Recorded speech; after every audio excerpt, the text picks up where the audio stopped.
operate this Twitter thing or this Instagram thing or whatever the heck. You're supposed to know all this stuff. Anyway, welcome back to the show. Well, you find us with SIT Morning. That's our new ID.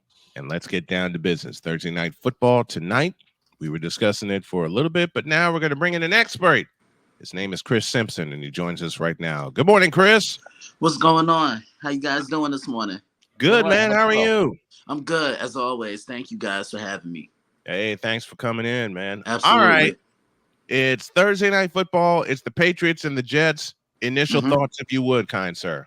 I mean, I'll be completely honest with you guys. I haven't been necessarily sold on the Jets. I know it's 2 games, but there's nothing they do that really impresses me.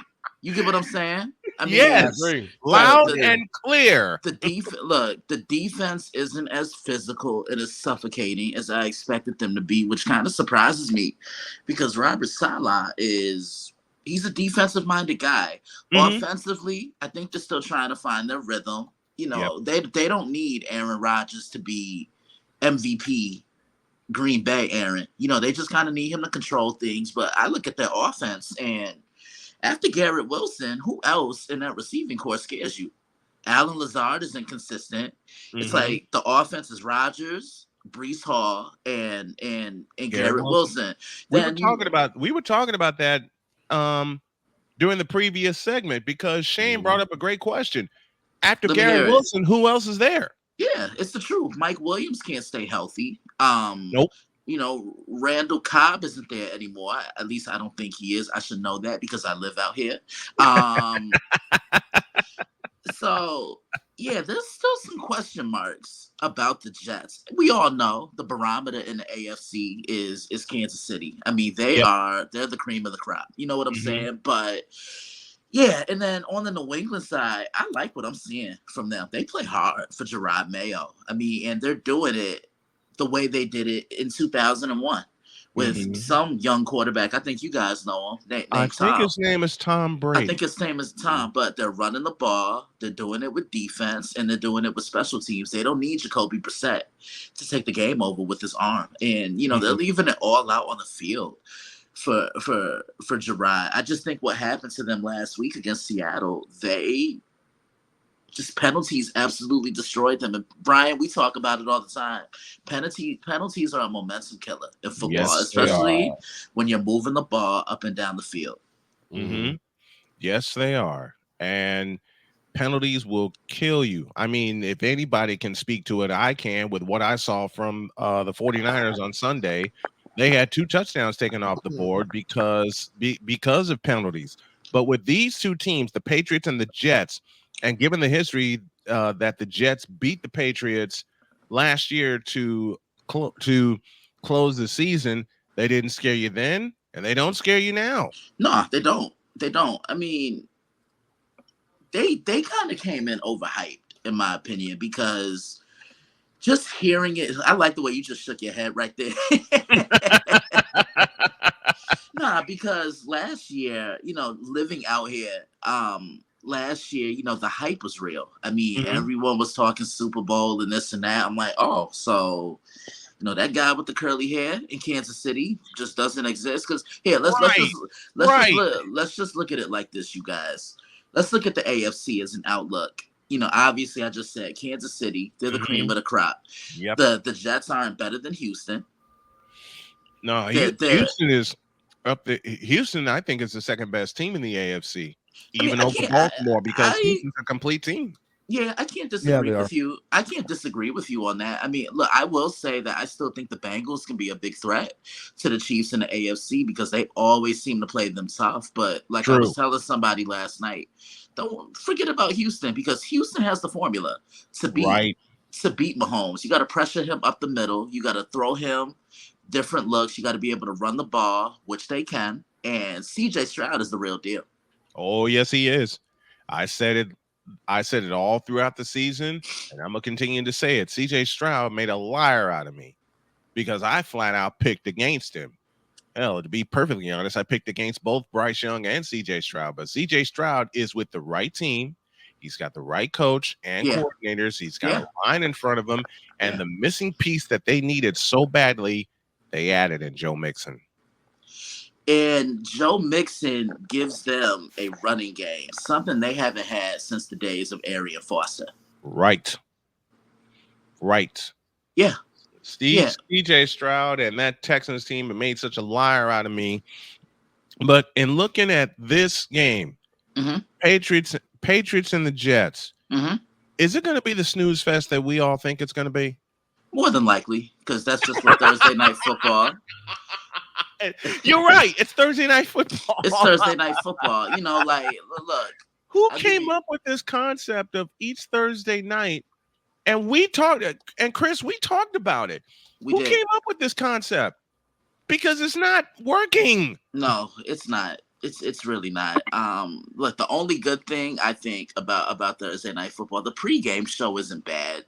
You know, like Tony gives a good insight. Sherm is insightful. So is Whitworth, and Ryan Fitzpatrick. He's just the life of the party. He is. But you know, it's to me what makes it is Kirk Herbstreit, because he's just not knowledgeable with college. He's a great football. Yeah, he's a great football mind. I think it's going to be a defensive struggle tonight. You know, I think both defenses are really going to rise to the occasion. I want to see what the Jets do without Jermaine Johnson. He was their best pass rusher, and Quinnen Williams allowed him to roam around freely because he's commanding a lot of double and triple teams, you know, on the inside. That's what those lane eaters do, Brian.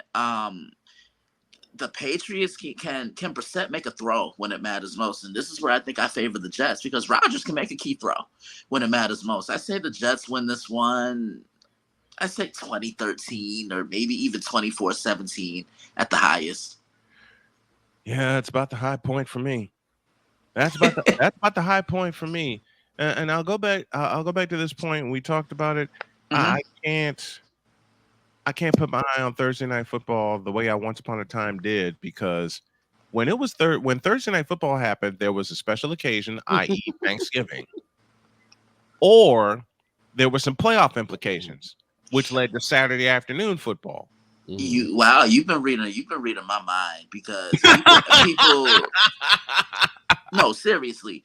I remember a couple years ago, I got a question, and you know, they asked me if there's one thing I could go back and change with the NFL, what would it be? I say, you know, I'm playing the Thursday night games starting Thanksgiving and after, because it just seems like the games mean a little bit more. The playoff picture is slowly but surely forming itself on both sides, and yeah, that's what I would do. And you can, and knowing the flex rules are in play, also you can flex a game to Thursday night. I believe so. Especially that game that has playoff implications. So Chris is picking the Jets. Victor says he cannot root for an Aaron Rodgers led team. Can't say I blame him, but I can. Look, I can't. Speaking of which, listen. I've had there's the super villain is in the chat. There's a villain in the midst. there is a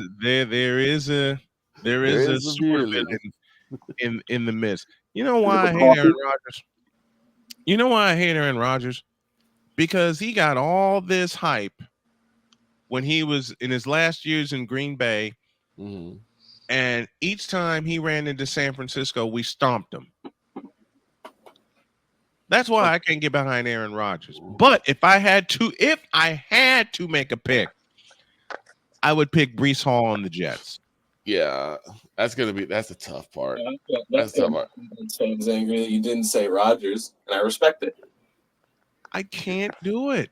Because even if you don't trust in Rodgers, you can trust in Hall. I trust in Breece Hall in that running game. Yeah. I trust in Breece Hall in getting 150 yards. Yeah. So, as you said, Chris, and we'll close your segment with this. Unless it's Garrett Wilson, and you saw that, and we talked about it after week 1 when they played in San Francisco. We did. He only threw to 3 receivers. Guess who he threw to the most? Garrett Wilson. And here's the thing: what is New England known to do? take away your number one weapon. options. They're gonna find a way to make you beat them with someone else. So listen, they're gonna probably play a cover 2. They're gonna keep that a cover 1. They're gonna keep that safety high, and they're gonna probably have Christian Gonzalez on Garrett Wilson. To me, that's the matchup of the entire game tonight. They're gonna put Christian on Garrett. They're gonna have that safety high, and they're gonna force Rodgers to look elsewhere. Yeah, the Patriots are known to test a team's versatility. Yeah, and that's what you have. Yeah, and that's what you have to respect about them. And a lot of other teams in the league have kind of implemented that same rule. Anybody but him. Yep. Right. Yeah. And I wouldn't be surprised to see New England throw a few blitzes in there to try to test Rodgers' foot. And they're one of the teams, and the Patriots are one of the teams that blitz the least. Yeah, because they don't have to, Brian, because they can get home. They can get with home their front four. With just front four. Yeah, and look, I'm a former defensive player, and what Victor said was absolutely perfect. I'm testing that foot, and it's not dirty. Look, it's football, and if a guy is a little bit hobbled or he's coming off a main injury or coming off a major injury, you're gonna test that mobility, because I know I would. Yeah, in a heartbeat, easily. In a heartbeat, you want to beat somebody. Take away their best weapon. Bingo. Take away their best weapon.